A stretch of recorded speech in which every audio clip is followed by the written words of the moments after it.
បាទសម្រាប់ថ្ងៃទី17ខែ10ឆ្នាំ2025នេះដែរខ្ញុំបាទដាក់គ្រឿងចាក់ចូលដើម្បីឈូសឆាយធ្វើផ្លូវពីខ្ញុំបាទជារាស៊ីអសំណងទទួលមកការសាងសង់និងជួសជុលផ្ទះ25ខែក្រុងបាទសូមអនុញ្ញាតគោរពជម្រាបសួរពុកម៉ែអ៊ំពូមីងបងប្អូនទាំងអស់ពីគោរពបាទ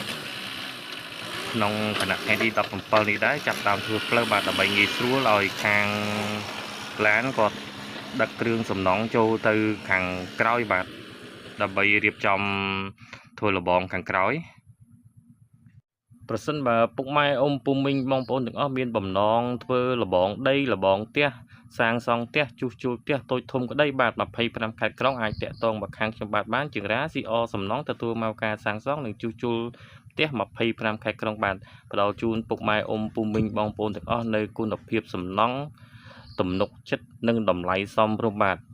ជាចុងក្រោយមិនភ្លេចទេបាទសូមជូនពរពុកម៉ែអ៊ំពូមីងបងប្អូនទាំងអស់មានសុខភាពល្អមានសុភមង្គលរកស៊ីទទួលទានមានបានគ្រប់គ្នាបាទសូមអរគុណច្រើនសូមជម្រាបលាពីខ្ញុំបាទជាងរាបាទ